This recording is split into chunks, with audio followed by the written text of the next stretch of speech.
past the creaky metal gates, through the fog-enveloped graveyard, you find yourself on the rickety old porch of a long-forgotten home. Beyond the threshold sits a man obsessed, a tortured soul, cursed to discover all about the Southern California haunt community and beyond. You have now entered the domain of the Creepcast with Rick Creeper.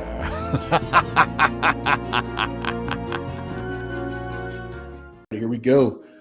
All right, we're back at it, episode 8 of the Creepcast with your host, Rick Creeper 11. Today I have a very special guest, a man named Michael Santana, the creative designer behind 2's Podcast, director, film editor, and filmmaker behind Hata movies. I became acquainted with this man about a year ago, and we became good friends, and I've been on his podcast way too much. You got to get some other guests besides me. I'm getting boring. And we worked on a couple projects not too long ago, and just besides that, we just became very good friends. So how we doing, sir? Oh, good, man. Just shout out, Scaredy Cat. Coffee, man. I see you. I see you drinking coffee from a coffee mug, Scaredy Cat Vasquez merchandise. So Yes, indeed. Yes, indeed. Thanks for having me, sir. I appreciate that. I've been wanting to have you on for a while. Just we finally, I think, sat down and kind of figured things out. And you know, with the current lockdown situation, I mean, we're doing the best we can, and just we came up with a solution. I'd rather have you in studio, but this way, at least we're doing it, you know, via Zoom, and we're able to communicate, you know, over the internet and still have some, you know, some kind of interaction with the video. So obviously, this is an audio podcast. So, how you holding up lately? I'm all right, man. Just maintaining, just like the next man. Doing what he has to do, going to work and bills and life and all that good stuff. Right. You know, it's fun being an adult sometimes, huh? Sometimes. For those who don't know, Michael Santana has the 2's Horror Quarters podcast, which can be found on various platforms. Also, you can view the video podcast on YouTube, and Hata Films, which is he's pretty much the driving force behind the entire entity of films and movies. I mean, you do your own editing. Yes. You pretty much come up with a concept. You wrote scripts. Yes. You have various short films. Remind me again where we can find these short films and movies.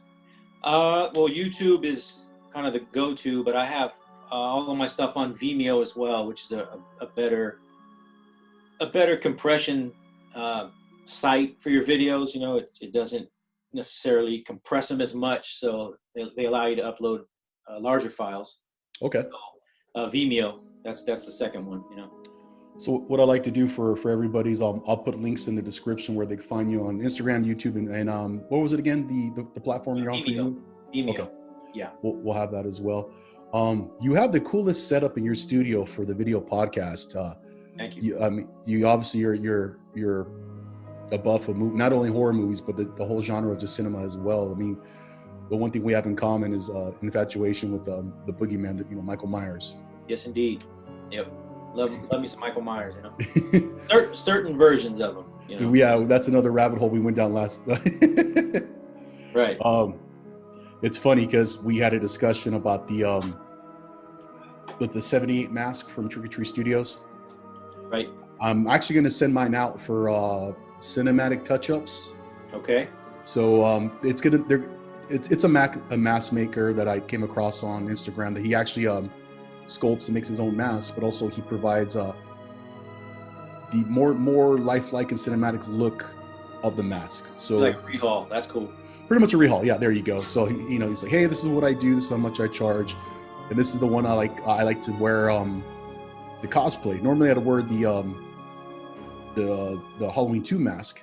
It's a little tight for my giant head, but the 78 mask it fits like a glove. I'm not necessarily the hugest fan of the way it looks. Yeah. As far as details, it looks great on me in certain angles when I cosplay. It fits like a glove. I just want a little more depth on definition on the cheekbones and whatnot. So. Okay. So let's talk about the podcast and where did you start with that? I mean, just with me, I think you were some of my inspiration behind wanting to do a podcast when I was a guest on their various times. But what what was it that Michael Santana did, or just took the plunge to start an actual like horror-based cinema podcast? Well, I had this collection behind me for years. Now, the actual case itself, I've only had maybe for 3 years. But as far as the collection over the years of masks and toys, I was able to get this case, and I put it together, as far as, making it look how it looks. And I thought, well, when I'm not editing or shooting another project, what can I do to keep the creative juices flowing? You know what I mean? What can I do?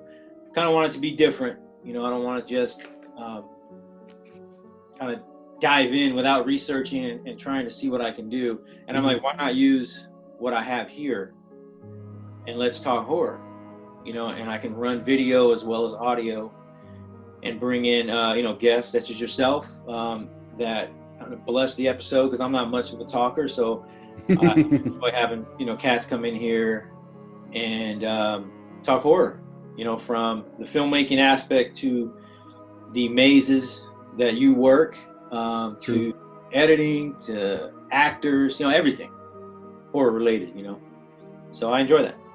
Well, so what inspired you? Was it other various podcasts, or you just said, I'm just going to do it?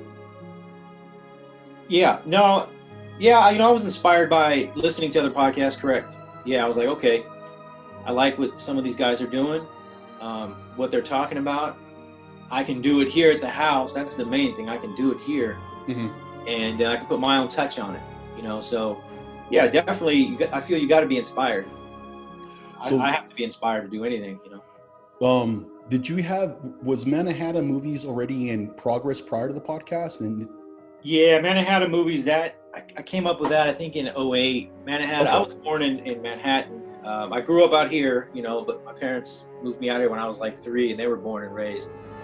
But Manna is what the Lenape, I may have pronounced that wrong, the Native Americans, when they rolled up onto the island, way back when, Lenape, or in that Lenape language, the Manna means the island of rolling hills. At the time, obviously there was no buildings, and it is an island, and that's just was their term for it, and then hence it got turned, into Manhattan, and that's where it derives from. And I thought Manna would be kind of cool.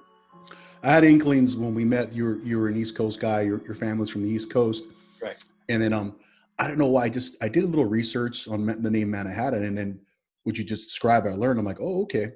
Even though you moved here as you're 3, you pretty much grew up on the West Coast. You're obviously embedded and rooted. You have roots on the East Coast. Right. Yeah. So you were definitely inspired and just motivated with a love of cinema and horror, not just horror, but just different genres as well.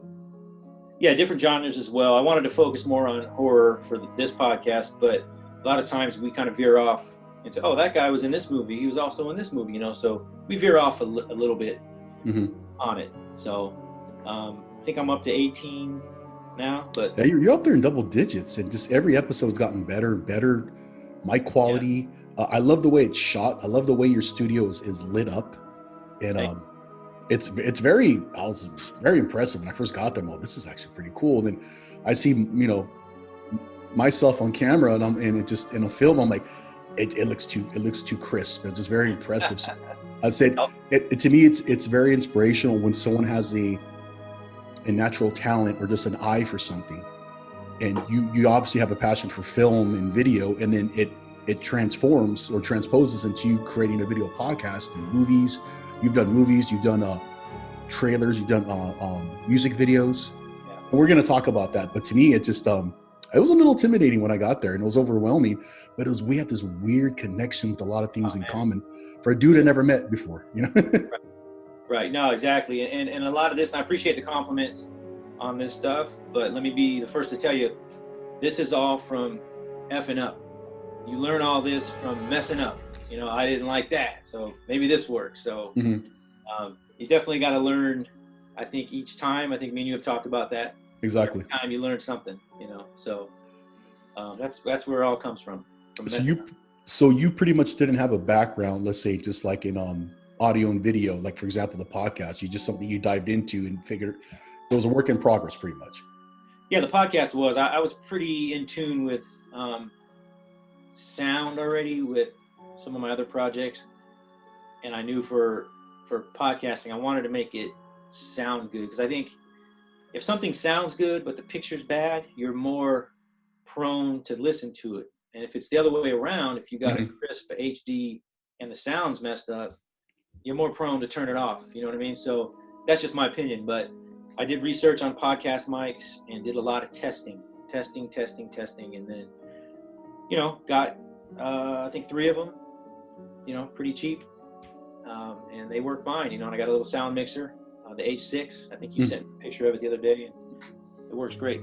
That's one thing you expressed to me. It's focus on audio quality. When this is prior to me starting the podcast, and you know, we discussed it, and you're very supportive about it. You're like, focus on audio quality, and you're gonna make mistakes, which I have. The last episode, someone else might not notice it. I will. I noticed the compression and gain and certain things, but again, I'm learning as I go. I mean, I listened to the first 2 episodes and they're cringy, and I'm like, oh my god, this is horrible. But then you flash forward to number 6 and 7, and you see the improvement, and it's just a matter of you know, learning through your mistakes. So absolutely. You've had various guests. You've had actors. You've had directors. You've had Tony the Wizard. You know, hip hop background, and we talked about. I trip out on that. Just you've had myself. You had Scaredy Cat Vasquez. It just somehow you've tied it all into, you know, the same concept. Something, you know, horror movies, and from discussions from like Salem's Lot to Star Wars to Jaws, which technically is a horror movie. And it's just, you brought all these different aspects, different people from different avenues, but somehow there's a common interest, which just goes to show that it's just, even though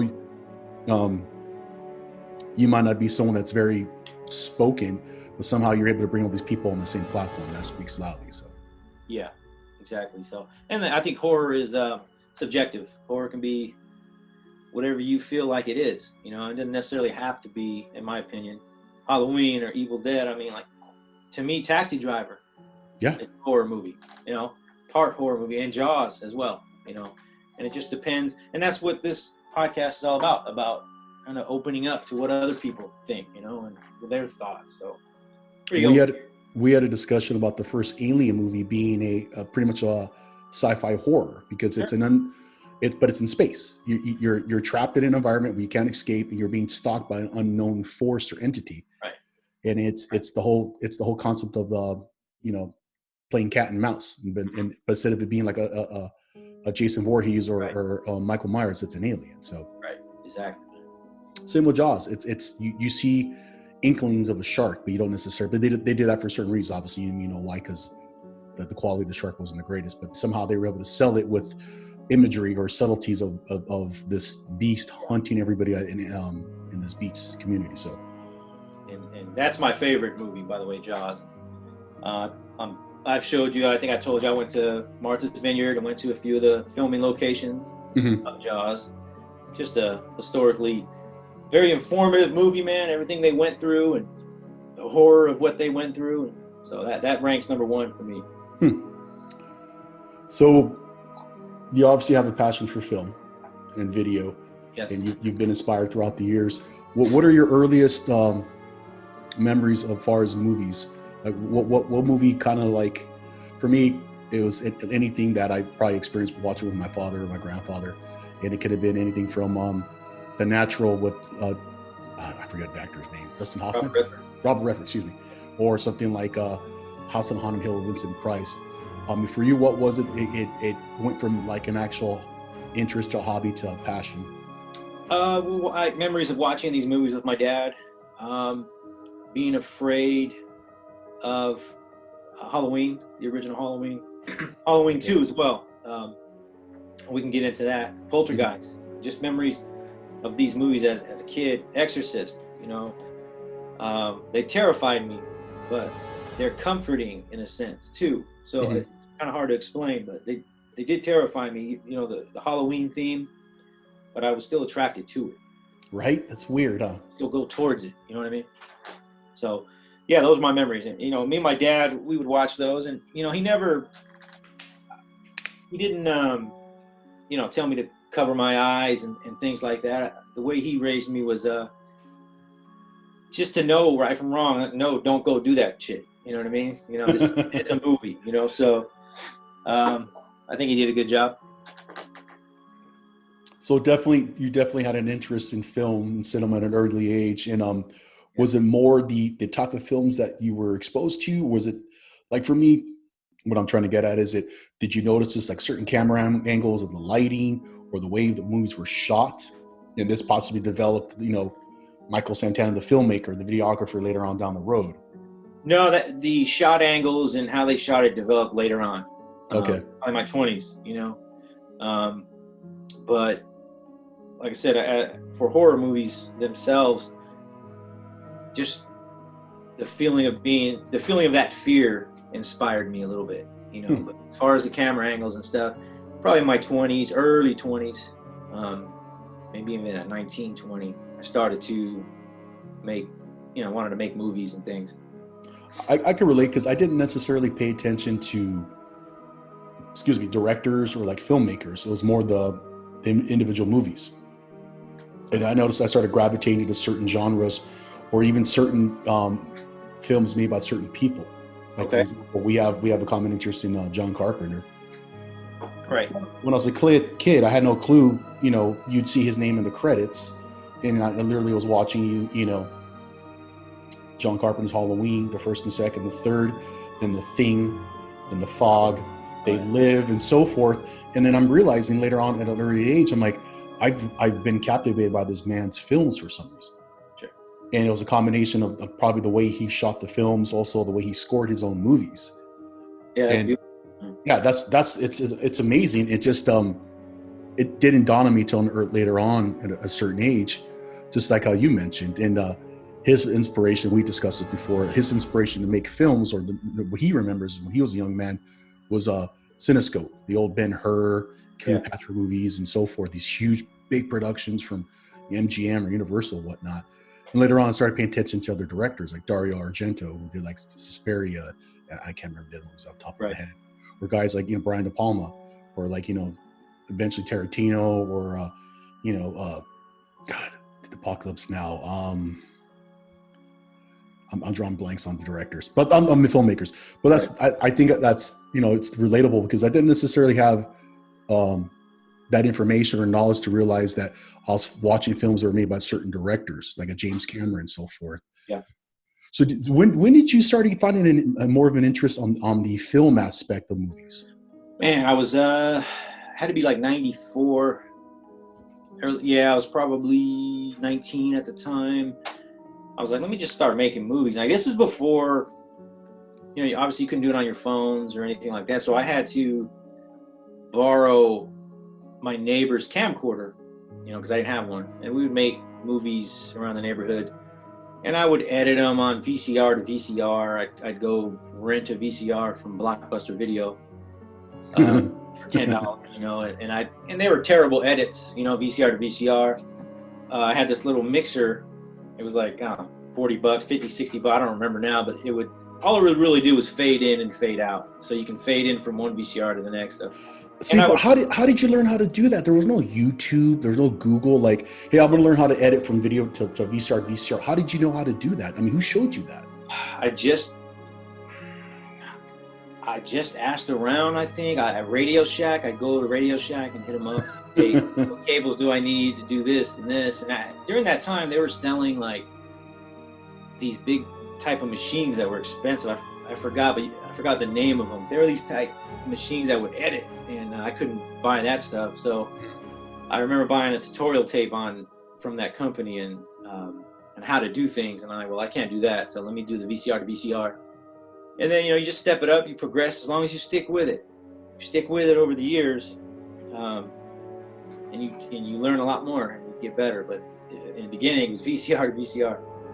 I had no idea you could edit film from VCR to VCR. I had completely clueless. I had no idea.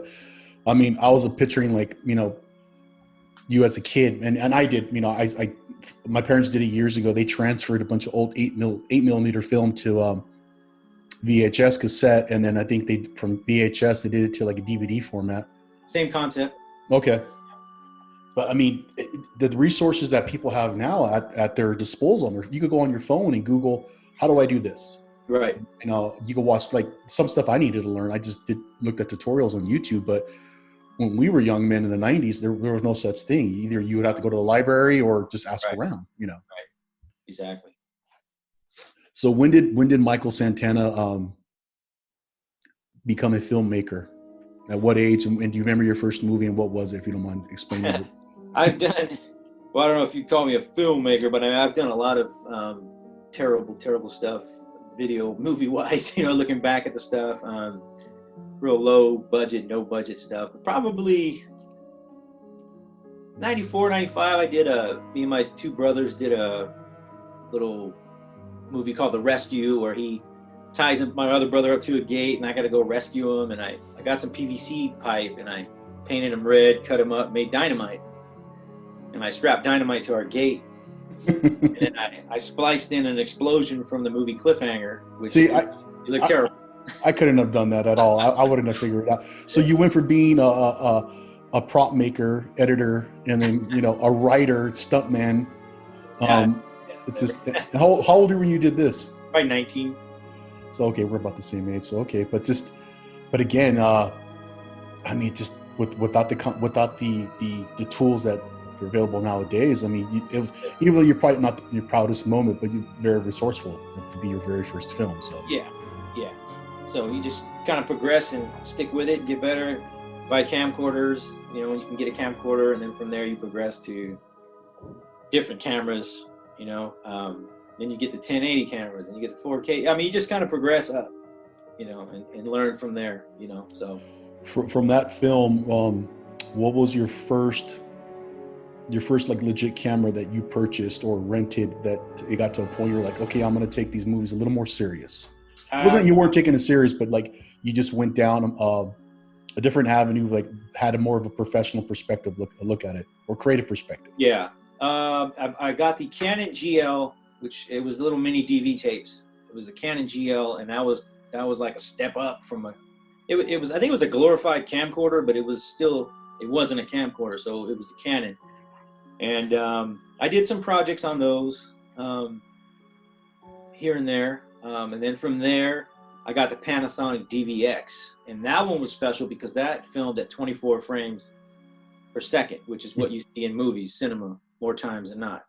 So this kit, the Panasonic, was a little more formatted to actually do like cinema, actual film. Yeah, it was 24 frames, and that's what I loved about it. So I did a lot of stuff with that, and then from there I got and I had these for years before I got a new one. From then I went to the Canon, not the Rebel, it was something 7. I forgot what it was. I can't believe I forgot. But anyways, I did a lot with that one, you know. And then from there I got the Panasonics that I have now. And then I've used various cameras from different friends too who had other cameras.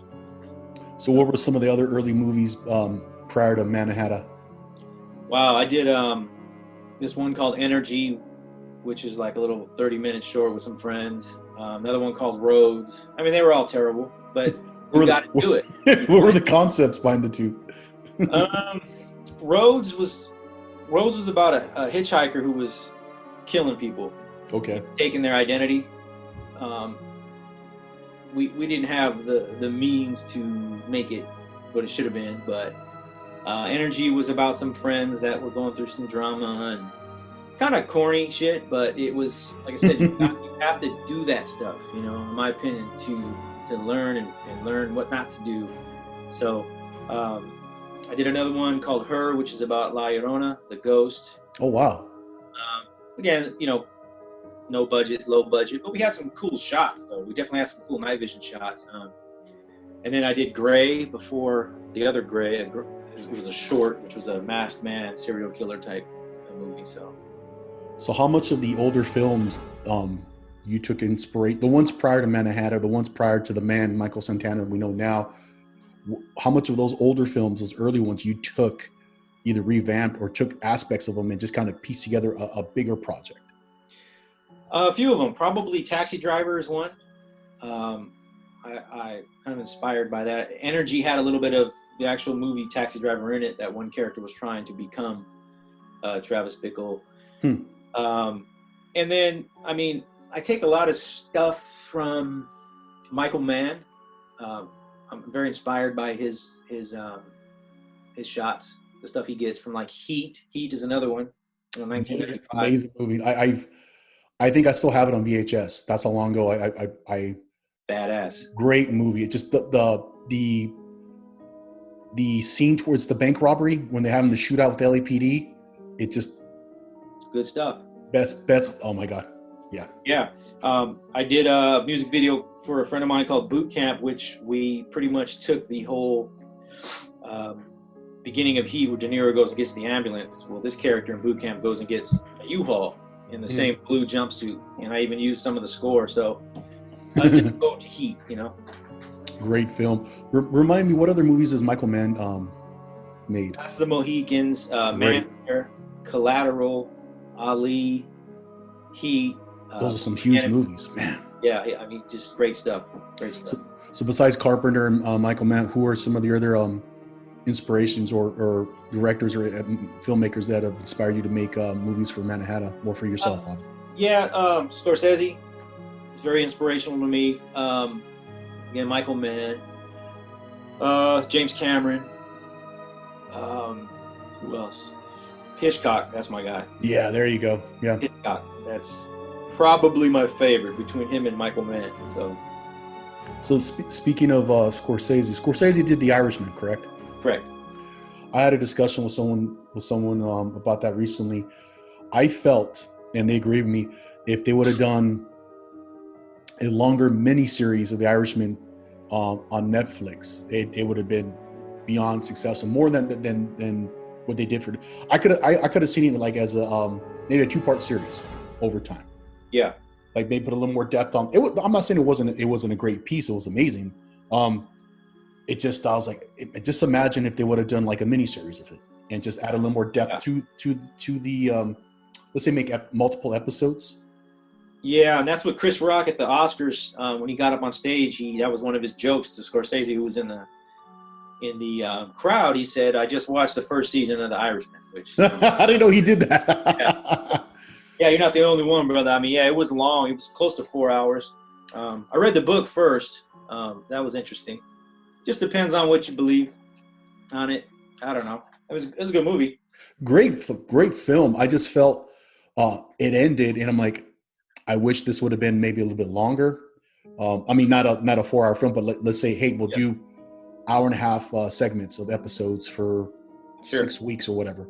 Or you could binge watch and watch the entire thing. But yeah, just great film. One of my favorite movies that he did was The Departed. I love this. Amazing flick. It's just, but when you said Heat, I was like, man, that just takes me back to when I was 19 years old, I believe, working at Best Buy, and I bought myself a brand new VCR. It was like a hi-fi DVR with stereo, and one of the first cassettes I bought was Heat, and I believe it was probably the first Terminator.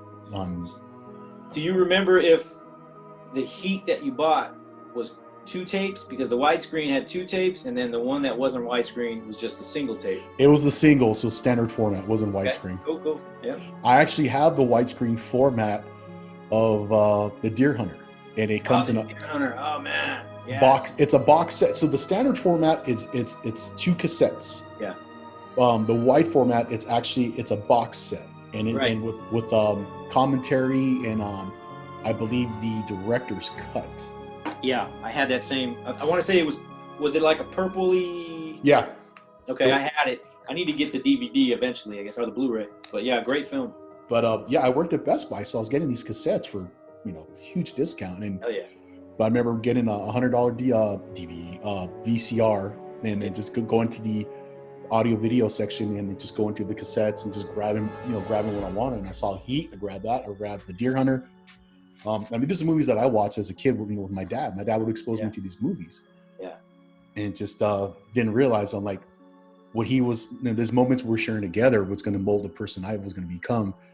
This corny scare actor, whatever I am now, a podcaster, and just having this inspiration from movies, TV, and film, and just different genres of music as well. It's just like, I love composers. I love and any, like we talked about recently, some of the inspiration for one of your most recent projects. You listened to the score to the movie Seven with Brad Pitt and Morgan Freeman, correct? Correct.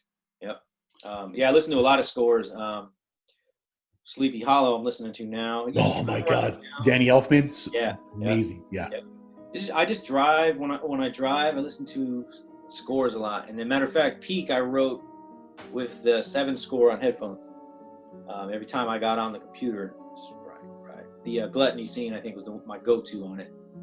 For those that don't know at home, Peak is the latest project that Michael Santana completed. And it is a suspense thriller, suspense horror. Yeah, well, it is. It's pretty much about a guy that's killing people and removing their eyeballs, and leaving their bodies. It's a short. This one's going to be a short, but I am writing a full feature length for it, and I can't shoot based on resources that I have. So eventually, I'm going to try to pitch it around once I finish everything I want to finish with it. So that's where we're at now. It's almost complete. I know a few projects that I've came across with people I've spoken to. They will literally shoot a short on the resources they have, and then pitch the full feature film or movie to a bigger production, or they'll shoot a teaser trailer. Hey, this is what we're thinking of doing. Right. And then they'll take their concept and take it to the bigger entity that has the larger resources to complete this entire film. So, yeah, that's what I hope to do with this one. So let's talk a little bit about Manna Hata movies, and when did we start with that, and it just what was the inspiration? Obviously, we talked about some of your inspirations, but what finally convinced Michael Santana is like, hey, I want to do these movies a little more legit and just actually put a title on it? Just the love for it, man. If you think about something every day, like usually when I go to sleep, dude, I'm thinking of a scene, or I'm thinking of what I could do, or when I'm walking around, if I'm going around a corner of the hallway, I'm like using my vision as the camera, so I'll go real close, just weird shit, but I'll just go like real close to the wall, like I'm gonna do it. So if you start, for me, if you start thinking of these things and that's all you think about mostly, it's time to really jump in, and that's when I did, and that was probably about, I don't know, 04, 05, I was still doing it, I was still doing it, from what I say, 94, I was still doing it in 96, 97, still going, but I think I really wanted to jump in right around that time and go in and keep going. What was the first project that you completed officially through Manna Hata Movies? Through Manna Hata was Her. That was that La Llorona one I did. I think that was the very first one I did with that title. What was the concept behind Her, if you don't mind me asking? Yeah, it was a girl was taken from, we shot at Lake Elsinore. Little girl was camping with her mother, and she was taken by the ghost. So this was about her mom and, her dad and a couple of guys sent some ghost researchers to go out to the lake and try to just see what happened. That's pretty much what it was about. How ironic that your first official film through Manna Hata was a horror film. yeah, it was a little paranormal, a little horror. It's just funny how art imitates life, and life imitates art. That you took an inspiration from something else, or like you took the lore of the Weeping, was it the Weeping Lady, the translation of La Llorona, and you created your own concept of it. Going back to when I was a kid, I did this horrible film, and it was a total ripoff of John Carpenter's Halloween.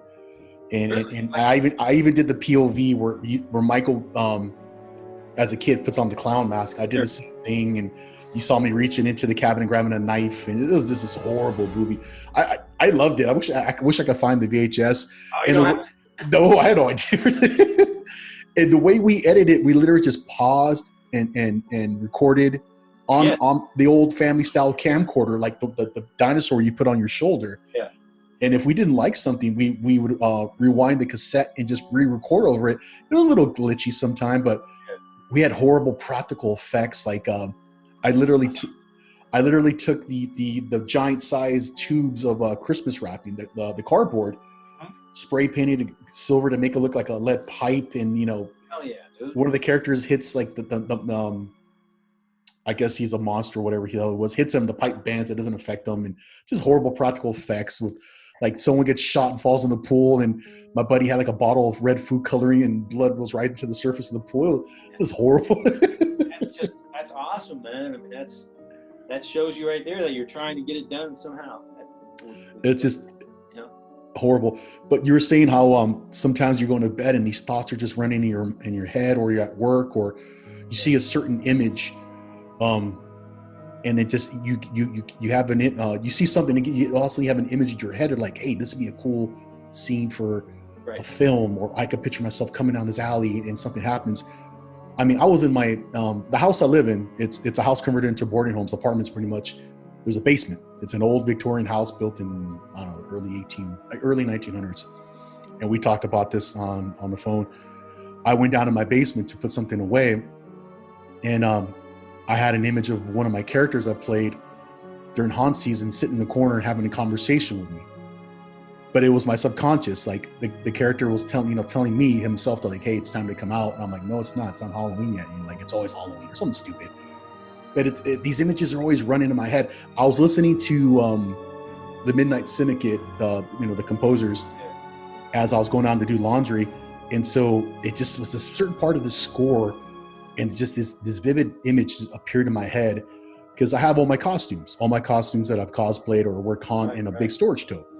And I'm looking at it and it's labeled, it says Creeper Wardrobe or whatever. And then I had an image of the character Gravedigger Joe I play sitting in the corner, and he's sitting there laughing and smiling, and he's talking to me and I'm talking back to him. And then ultimately, and I think I called you and I said, we're pretty much the same person. And then eventually that character comes out and takes me over. And I do that all day at work. I do it here, or I'm driving down the street. I'm like, that'd be a cool scene to shoot like a movie at this building, or like the sun was setting in a certain way in front of my house and the house looked kind of eerie and old. I'm like, I live in a spooky old house. I mean, it's just Do you write any of this stuff down? I jot it down in my notepad. I have like, geez, I go crazy. I have about 3 or 4 notepads at work, and I think 2 of them for like work notes, and the rest is creative stuff. And I have a few here as well. Also, I put notes in like on my phone. There's like an electronic notepad. I'll just put quick little notes. But it's crazy how sometimes I just can't turn that off. And just the simplest thing, or like interaction with someone or seeing something, will create this concept. And you never know, that concept might take off a year from now, 5 years from now, maybe tomorrow. Just so you know, we're going to talk about Twisted Christmas. It was just a concept floating around in my head. And then from there, it manifested. But I want to go back to Manna Films, but I'm going to take a quick little break.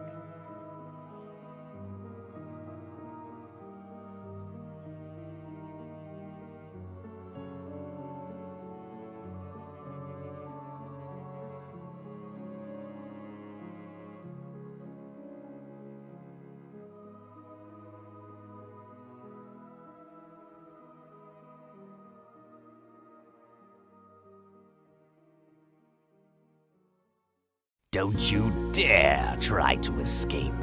The Creepcast with Rick Creeper shall return. Where do you think you're going? There is no escape from the Creepcast with Rick Creeper.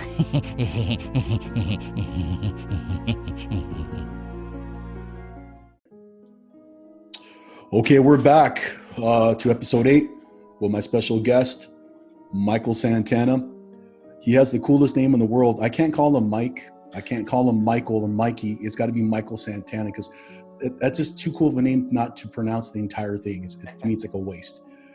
He is the creative mind behind 2's Horror Recorders podcast, which you can find on various platforms. Also, the video podcast you can find on YouTube. Also, the man behind Manna Movies.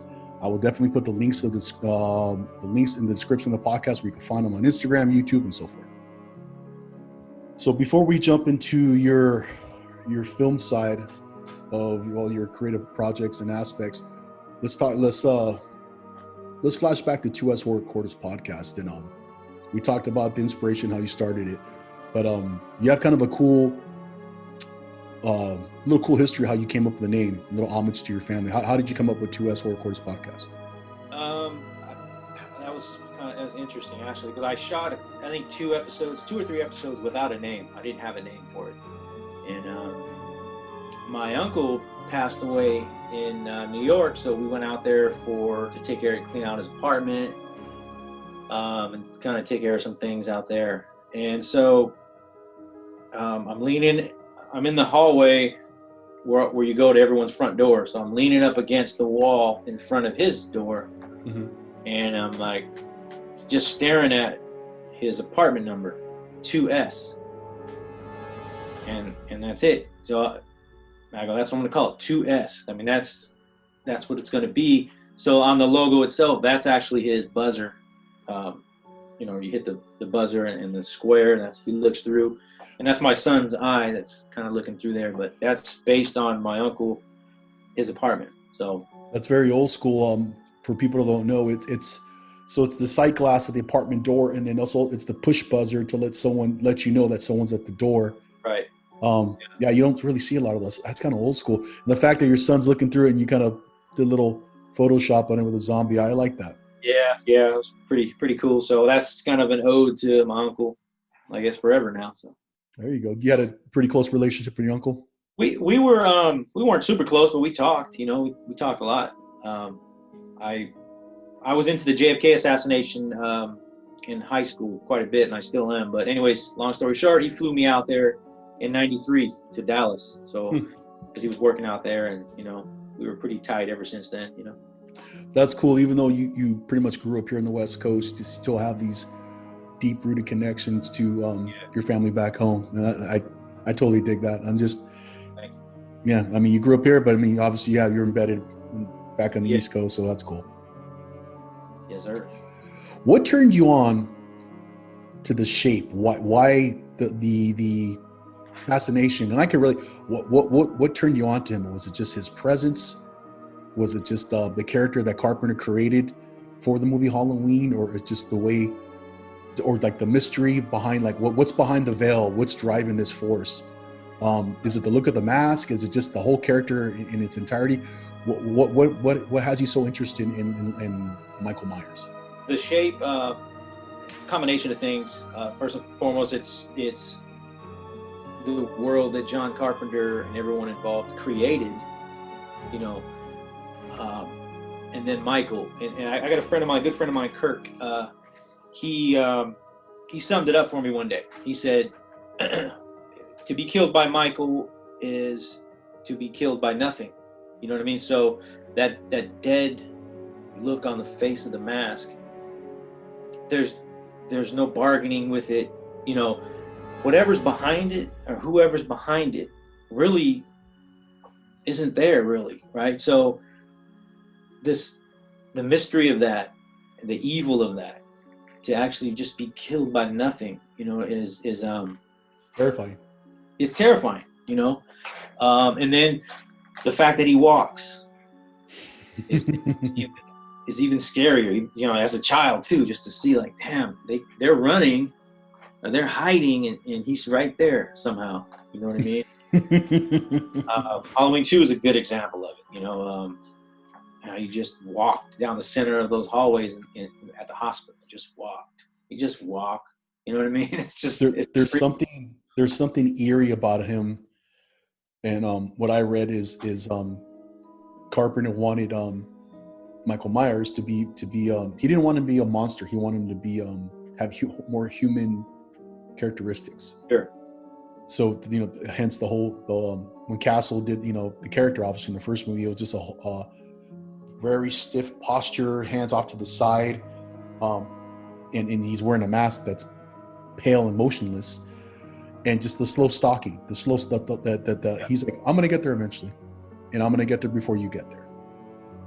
And just seeing, like, in the scenes, like, where he's watching someone across the street, or he's seen across the street, or he's standing there watching Annie, when she's in the kitchen, and just and that camera angle where it's, and we talked about this, the camera is focused on Annie, and Michael's in the back, and it's a little blurred, but you see this image of this figure, and it's a dude, it's a man, but it's like, what's behind that mask? And he's motionless, and he just breathes, and just very impulsive. And to me, it's like he has one thing on his mind, is just to consume. Is he killing for pleasure? Is he being driven by like a dynamic presence or force? It's just, there's no explanation. So the way I look at Carpenter leaves it up to the viewer, you to come up with a determination of what it means. Yeah, and you look at this neighborhood, right? In the first one, and you're supposed to feel safe. You know, I mean, those type Hell of... no, it's the creepiest neighborhood. Right, but it's not like castles and dungeons, you know what I mean? It's a neighborhood, like, you know, and this guy's just stalking everyone, you know, trying to get to you. But it is creepy, though. You're right. But I've been there at night where they filmed the movie in Pasadena, just to go see the Myers house behind the Sugar Mint. Yeah. And just at night, just walking around by myself, and every 5 minutes I was turning around, looking, picturing the shape was going to be there. So, yeah, I always ask people that, and they're like, I like the mask, I like the character he portrays.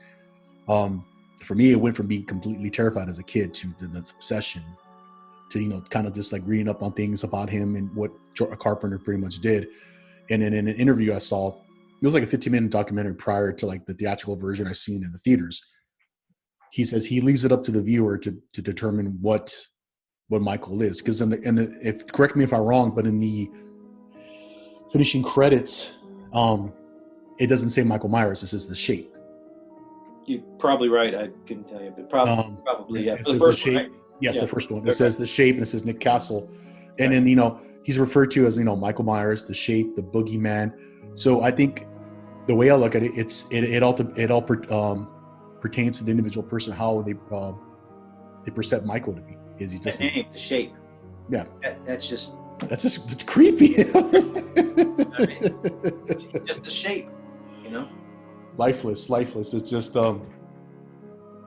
it's just a creepy mask. But yeah, I just wanted to throw that out there and get your opinion and share it with the viewers at home.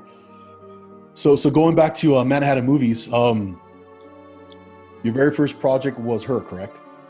Called her, yeah, if I remember correctly. But yeah, that's as far as being my first one. Yeah, pretty sure it was her. What was your second project with Manhattan? Probably, I want to say Gray, which was a short, like a horror short. And then I'd done a bunch of videos and other things since then. But I remember the one right after that was a horror short, Gray. Yep. The first movie I saw of yours was, and remind me of the title, it's about the play set in the backyard.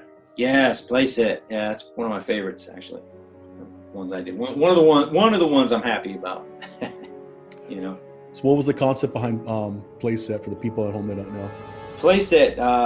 That's my son's play set in the backyard, and I know when I lock the house up every night, that's one of the things I see. You know, so I'll look out there and like, what if somebody's out there or something's out there watching me lock the house and go to sleep? You know, what can I do with that? You know, so I just built it up where this play set is haunted, be it by something, or maybe it's the actual play set itself has a history. You know, we don't know. But my niece is in it, and she basically disappears inside of this play set.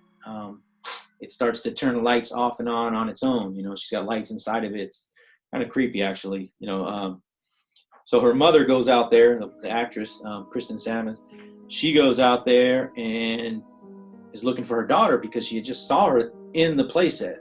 So she knows she's right there. She saw her. So as she goes closer, she can't find her daughter. And she just saw her, you know. So this playset ends up pulling her back into the slide, and she disappears into the playset. And the end, you know. So I didn't show. And one of the challenges for that was not to show anything. I think that's a little more creepier. And two, there's no budget for that. So you got to get creative. You leave it up to the imagination, which I love. Yeah, exactly. And like I said, that's one of the ones I'm happy about. And that one there is all sound I flew in. You know, that's not sound from my backyard. You know, that's crisp sound of crickets and footsteps that really bring it to life. You know what I mean? Brings the backyard to life. Because you can't get that, in my opinion, with cars driving by and helicopters. You just can't do it, you know. So I'm a big believer in getting your sound right, especially for horror. I dig it because there's not a lot of dialogue. No. And there's the buildup of I guess you'd consider like the score or sound effects. There's like that you had like this buildup, this cinematic draw, while you know, when the mom goes in the back to look for her daughter. And then there's that still shot just of the play set, and you have like, I think it was red lights that lit it up. Yeah, it turned red, yeah. And then you leave it up again. You leave it up to the viewer, their imagination. Like, is this thing alive? Is it possessed? Is it a serial killer? Is it like the poltergeist that's on a barrel? So you don't know. You don't know. And then the mom approaches the play set, and she gets sucked in. And then you showed the play set again for maybe, I don't know, another 10, 15 seconds. I don't remember. Then it ends. And it ends so abruptly, you're like, what the F just happened? Yeah, because it goes back from red back to the regular white inside there on its own. And which I originally was going to go with blue, but Pride Pierce, our DP, he's like, why don't we use red?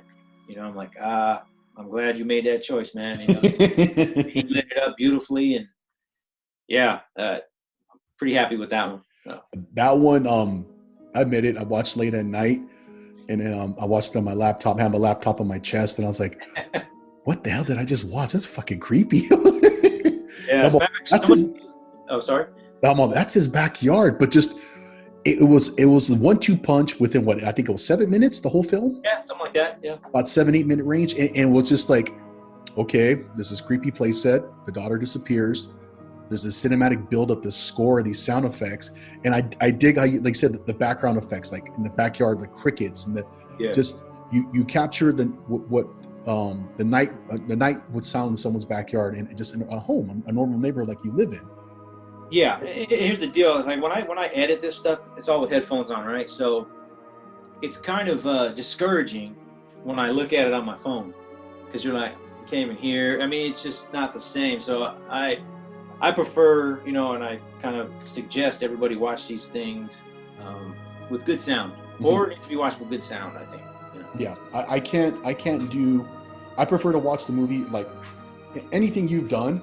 I've always watched on my big screen TV with, you know, the surround system I have with the sound bar and so forth, because it's shot so crisp and perfect. I want to see it in my big 4K TV or HD, or I watch on my laptop. If I do resort to my phone, I put headphones on.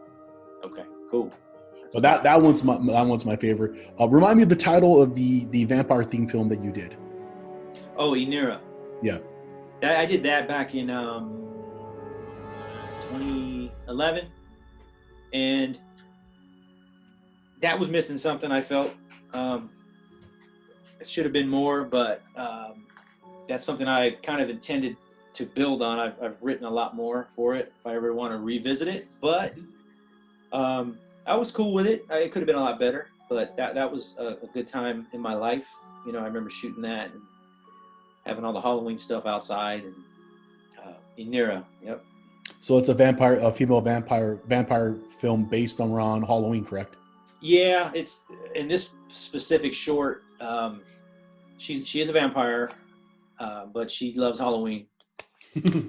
So she's not gonna like kill these people that night. She's gonna try not to. You know what I mean? You would think maybe she's gonna rub on something else, get blood from something else that night, or whatever the case may be. So you got this punk that's, you know, Halloween bully, whatever. He comes to the door kicking pumpkins and bumping into kids, and he gets what he earned, you know, from her that night, you know. So she's a vampire that's into Halloween, and people are coming to her door trick-or-treating, and she's giving away candy? She's giving away candy because she just loves Halloween. Right? And she has the willpower to keep herself from attacking these people then. I guess so. I mean, I guess so. In this one, yeah, you know. So it's a vampire that likes Halloween. that likes Halloween, and she got pissed at this kid. And maybe he came at the wrong time. Maybe she was kind of crazy hungry at that time, you know? Maybe she was jonesing for some blood. But I like the fact that it's a vampire that likes Halloween. It sounds like my girlfriend, so that's a cool concept. I seen the film, but I didn't realize that she liked Halloween. I thought it was like it was entrapment. She was trapping people using Halloween as bait. I didn't realize she liked Halloween. That's a pretty cool concept, actually. It's open for discussion. That's true. That's true. You definitely don't. There's no defined line drawn in the sand. You're right. I didn't think about that. Yeah. So that's good. You know, it's open for discussion. Didn't think about it. Maybe when you revamp this, or no pun intended, maybe when you revamp this, or you make a new version of it, you know, that could be kind of like the plot behind. Who knows? You know. Yeah. Exactly. So your most current project. Remind us of the name. Peak. Peak is your suspense thriller. Yeah, I mean it's inspired by Seven. It's shot somewhat dark, you know, not too lit up, which I like. And it's pretty much a guy that's pulling out eyeballs, and there's a method to his madness. He's not just picking anyone. You know, it's based on his method is people that have been rude, you know, unkind people in the world. You know what I mean? Like, for instance, you ever go to a store, hold the door open for somebody, and they walk in like you're supposed to hold the door, don't say thank you, things of this nature. You know what I mean? So he goes after the people that have been either kind or unkind, rude to him, or maybe people he's seen around town. So he's definitely there's chaos. There's organization behind his chaos. There's a method to his madness, pretty much. Yeah, they earned it. You know, in his opinion, they earned it. Interesting. So it's very malicious. It's thought out. It's intent. Yeah, exactly. The trailer is fucking amazing. When I saw it, I'm like, this is Michael Santana. I know this dude. I'm like, look at this. The overhead shot, which you guys did on a drone, I'm assuming. James Hill, that's his drone. He's the music that kicks in, and then the scene with, like, you know, the detective. I forget the actor's name. You had him on the podcast before. I think the patrolman. Dan Wells. He was in Straight Outta Compton and a few other. Yeah. Things. And there's the scene where he's talking to the homicide detective, and then it cuts to the scene. The two patrolmen are going up the stairs, and they got their guns drawn. I'm like, man, this is legit. I was like, this is just a trailer. I'm like, wow. And what was great about that, man, was those two actors. You know, the cops. Yeah. They were cops, so they move like officers. They talk like officers. They're legit. They know what they're doing.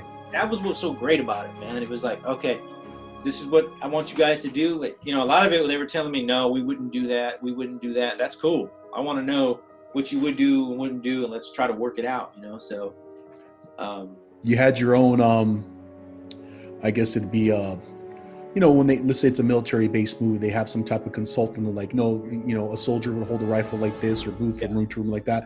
Your actors were pretty much telling you, hey, no, we're XPD. We know how we're going to, you know, sweep this room or so forth. And I think it's a fine line too, because even Dan told me, he was like, I know you got to make it cinematic as well. He goes, because a day in the life of a cop is boring. That's what he told me. He goes, you'd be bored to death. So, you know, in the way you shoot it and stuff, and the way we're going to approach and go up the stairs is going to be like this, but, you know, let's try to meet in the middle on it. So I was happy with it, you know.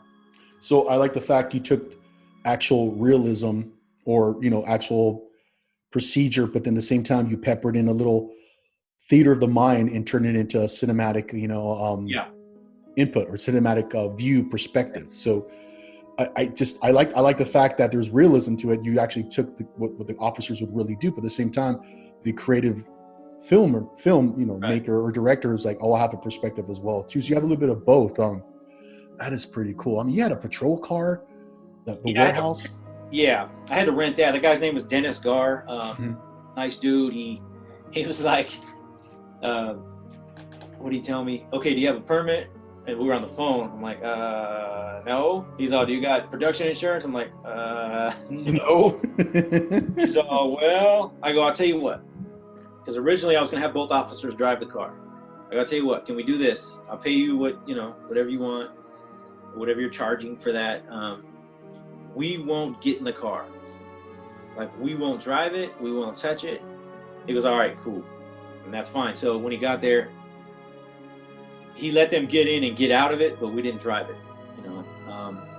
So that was nice of him. He didn't have to do that, you know, because I reached out to this other dude, I forgot his name, but he was a real dickhead, man. You know, real rude on the email about it.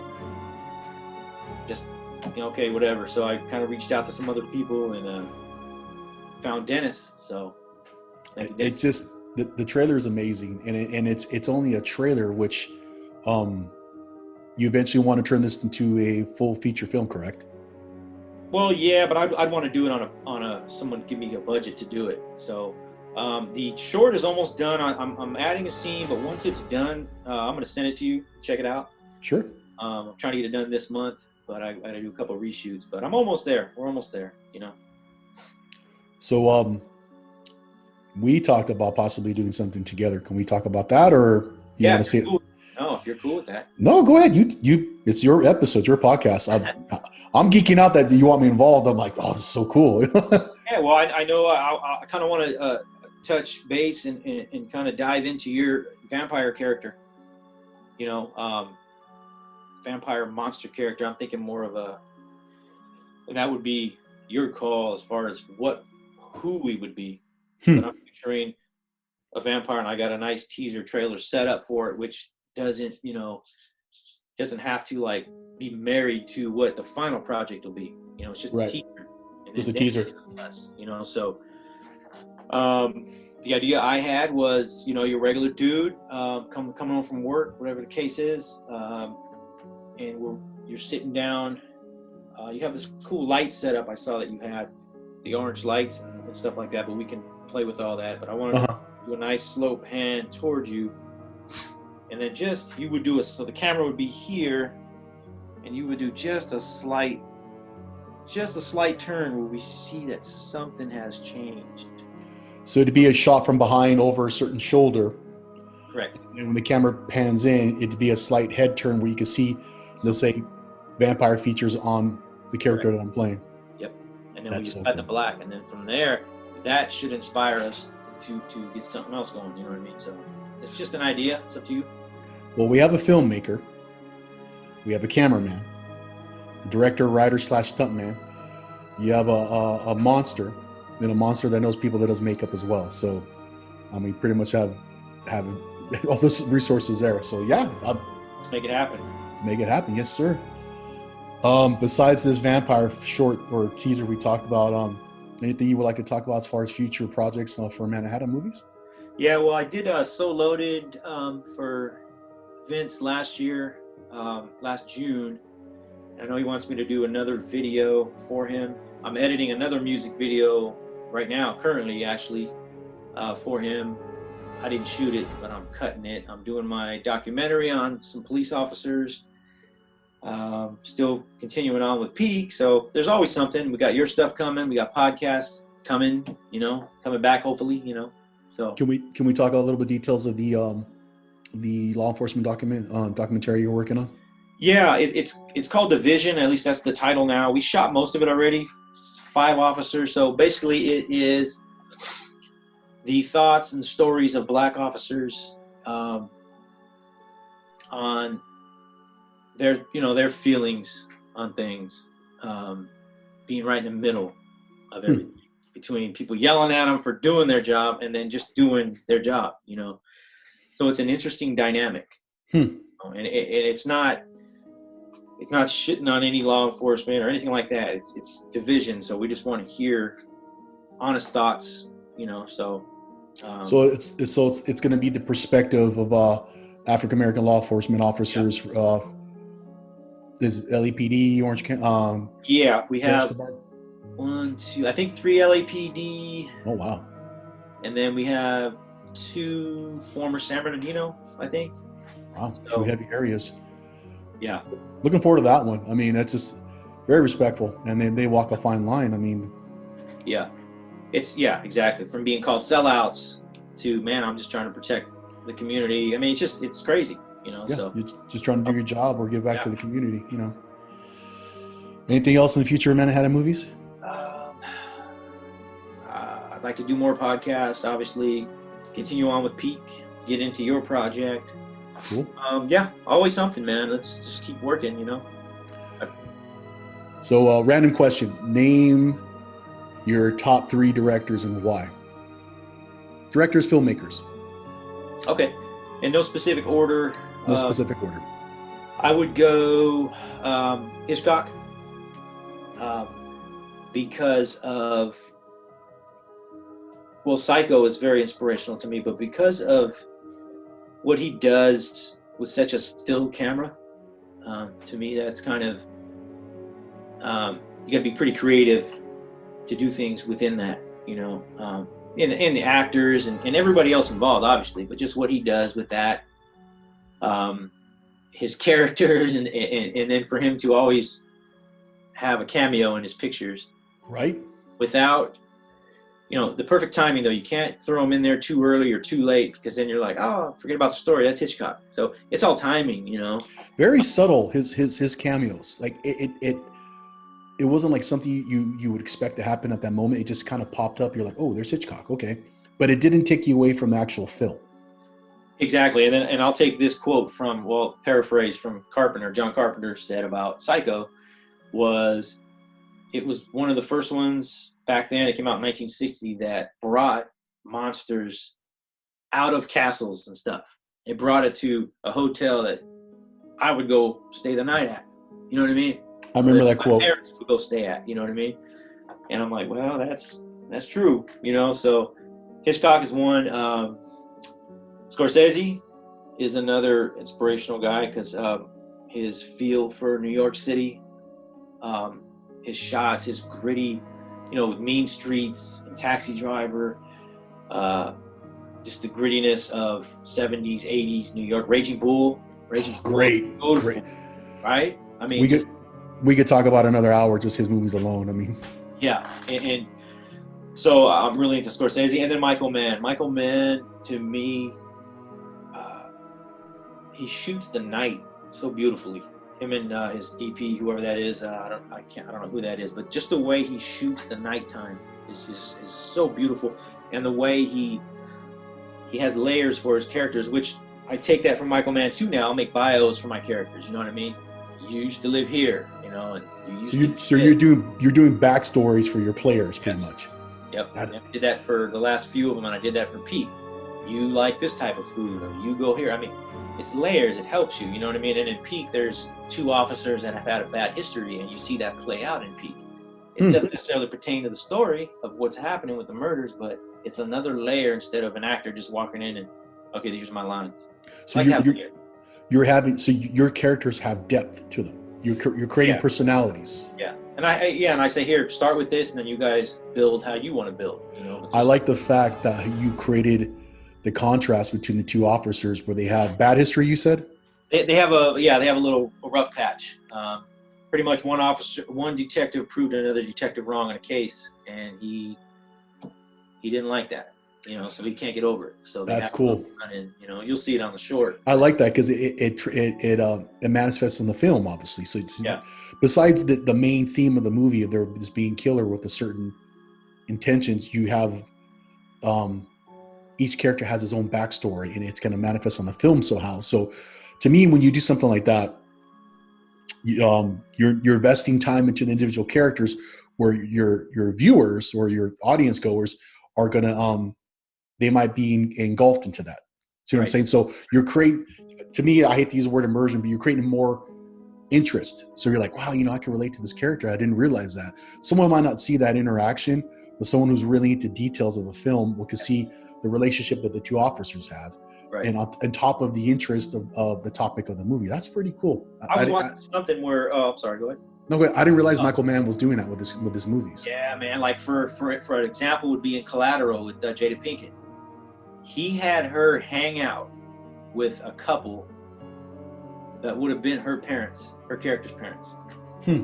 Incredible. I mean, to me, I geek out on that stuff. I mean, De Niro, somebody was saying, it might have been Scorsese, I was watching a behind the scenes of some movie, and they said De Niro could have a conversation for 2 hours about the way a character would tie his shoes. to me, you need that. You know, That's crazy. You know, it's good stuff.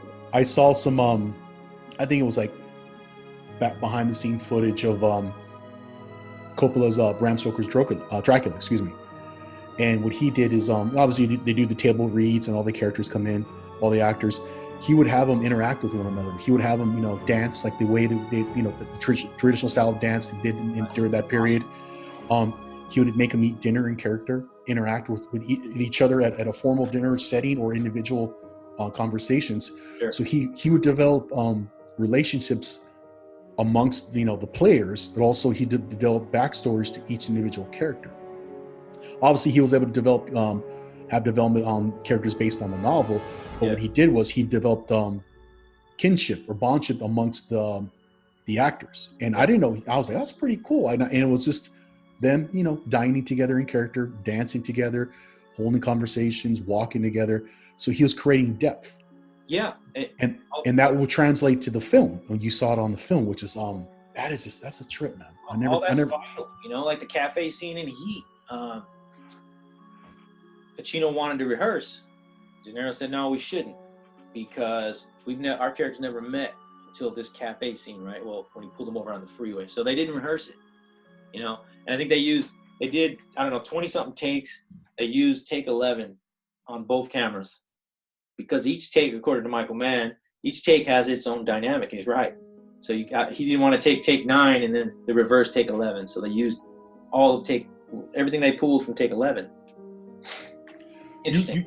You told me a fact about that interaction of Pacino and De Niro in that scene that they filmed it so many times. I think you were telling me that to a point one of them was getting frustrated with the other, and that emotion came out during the scene as he played that character. Was it you that told me that there was so many damn takes that they finally got fed up with one another, and it translated on film? Or am I thinking of another movie? I might be thinking of another movie, because I don't think that was the case for the cafe scene in Heat, unless I'm mistaken. But it might have been something. It might have been another conversation we had. So those are your top 3 directors, then, huh? Yeah, that I can think of right now would be Michael Mann, Hitchcock, and Scorsese. I love Spielberg. Don't get me wrong. Yeah. Yeah. So I know every guest I have on, I have like this kind of what if question. Okay. So we're here. Obviously, we're not together. You're at home and I'm at home. A portal opens up right there in your studio. You have an opportunity to go work with any director. Either just sit in, work with them, or just be like a key grip on any film. What director or what film would you, any era, any genre, any era, doesn't matter. What movie, film, or director would you work with or on? What I'm trying to say is, what director would you work with, or what film would you go back and experience? It would be Alfred Hitchcock's Psycho. I knew you were going to say that. Yeah, I would. I mean, I have a 8x10 picture of somewhere of him talking to Janet Leigh, when she's in the shower scene. Mm-hmm. I would love to have been there for that, for everything, actually. You know, just to be over there on Universal. So yeah, it would be Hitchcock on that. You know. Would you just want to be in the background, just experiences? Or would you want to actually work on the film? I'd want to stand next to him. You know, if he didn't want me to say anything, that's cool. You know, because I would probably screwed up the movie if he took any of my suggestions. But just if it, you know, yeah, I would just want to pretty much shadow him, go eat with him, go sit with him, you know, and then go to set with him. You know, just interesting. Yeah, exactly. I heard he was a tyrant on the set, and he purposely treated the cast a certain way so he could get raw emotion out of them. Yeah, I heard that too. Maybe, you know, he might have been a dick. I don't know. It would have been great to learn from him. Well, I had a feeling you were going to say Psycho, and very interesting. I think that's it. I got a lot of information about you, and I'm looking forward to see Peak. I'm looking forward to the podcast to come back. Any future guests with the podcast? Hopefully, things will lighten up. We could go back to doing things normally, or you're going to do a video podcast the way we're doing it now, or? Yeah, I'd rather not. I want to get, Krista and Emmanuel here because we've been planning that. Right. I'd like to get them here. I want to reach out to a few other people that have wanted to come on. You know, I'd rather do it here. I just would rather do it, but I guess it seems like it's okay if we can make it work. You know, it's okay. It's not my choice. I'd rather have you here in studio. Yeah. And I totally understand. For those that don't know, and I mentioned it before we sign out, when I did my event, the Twisted Christmas, the Immersive Cinema Experience, Michael Santana actually did on his own. Didn't ask him, just surprised me. Did the 2 trailers that I used to advertise the event on social media, and it just blew my mind. I was mind blown by the first one, and then the second one, just everyone was just like, everyone I worked with at the Haunts, at Sinister Point, and Dark Harbor, and my friends, they're like, "Where are you getting these fucking trailers from?" I'm like, "Is that right?" Yeah, they were like, we're talking like management, like people that've been in the industry, the haunt industry for 15, 20 years. They're like, "Who's doing these trailers for you?" I said, "You need to talk to that man right there, Michael Santana. I got nothing to do with this." But that second one, with the font and the music and the blood splatters, and just I love it. I watch it occasionally just to kind of go back, and I'll just like the day of, I had that playing in my head, and I kept posting that video every other day, weeks at a time. And I remember I'm all the events here, and I posted it, and everyone kept telling me the buildup that you created. I'm like, well, yes, I could post and put whatever the hell I want, copy and paste, but if I had nothing to back that, if I had no buildup of a decent trailer, a film, or of a teaser, then there's nothing that I could have done with. There's nothing I could have done unless I had that. So yeah, I believed in what you were doing, and I just felt that, let's put it out there. I did one. I go, I want to make another one. You know what I mean? Let's do another one. So. Well, I appreciate it. It was so much fun. It was stressful, but the hard work from people like yourself made it all worthwhile. So, just want to thank you for coming on the podcast finally. Thank you. I'm looking forward to us working on stuff. I'm looking forward to the final outcome of Peak. Yes. Again, I'm here with Michael Santana, the man behind 2's Horror Quarters podcast and Manna Hata Movies. You can find him on Instagram. You can find him on YouTube, and I'll definitely put the links to his description. You've not only been a friend, but you've been an inspiration as well. I think you're one of the reasons why I actually started the Creepcast podcast. So I want to thank you for that. Oh, man, thank you. I appreciate those kind words, brother. So hopefully soon, our anniversary just came up recently, Yeah. Isn't that crazy? It's been a year. So it's been a year. For those that don't know at home, we never met. Me and Mr. Santana never met. And through just mutual acquaintances, I went on his podcast, just drove out to his area, and we geeked out for 2 hours? Yeah, we geeked out for 2 hours. You brought me a gift, Hudson and Hicks. Yeah, they're still there. Back there. And so that was great. And then what'd you think of it, the original It on the TV series? You know what? It was looking at it now, it was cheesy, some of the effects, but I loved it, man. They made that for ABC, for network TV. Yeah, it was like 2 or 3 episodes, right? It wasn't just one run, right? I believe it was 3 back-to-back episodes. To me, if they would have made that a big blockbuster movie back in the 90s, oh, yeah. That's why I'm torn between, and I could go on for another hour. I'm torn between the original It that was made for TV and the It that was made for cinema. It's like people compare the two. I'm like, well, you can't compare the two. You can't. It's not a fair comparison. It's not a fair comparison. Now, if Universal or let's say MGM or whoever would have made the It back in the 91, 92, an actual film for theaters, then that's another story. Yeah, that It, and then Salem's Lot. Oh my God. The TV one. Creepy as hell. That scared me as a kid, bro. It still does. It's still. I listen to the score all the time. All that eerie. Really? I have not. I got to punch that up. Yeah, I have it on my I think Google Play or even on like Amazon or whatever. But yeah, me personally, I like Tim Curry better as It. So that's just my opinion. Yeah, no, he was scary for sure. Alrighty, sir. So thank you for coming on. Thank you for being a good friend and helping me out with Twisted Christmas. I'm looking forward to our future projects. Yes, sir. You're very inspirational, very creative. I love everything you do. Thank you, sir.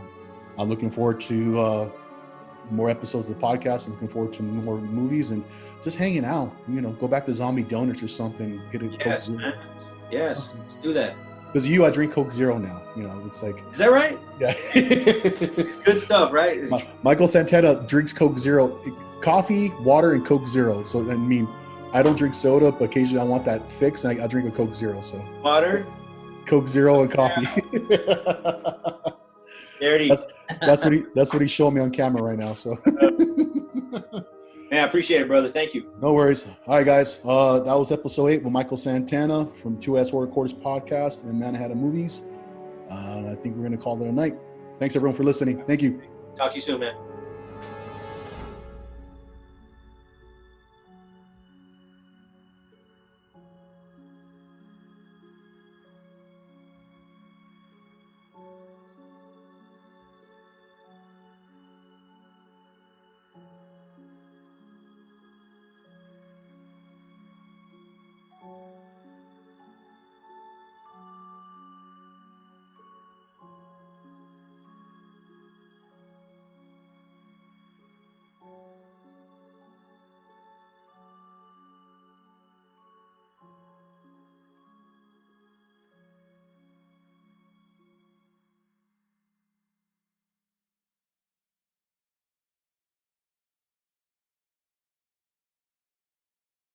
You've once again barely escaped the clutches of the Creepcast with Rick Creeper.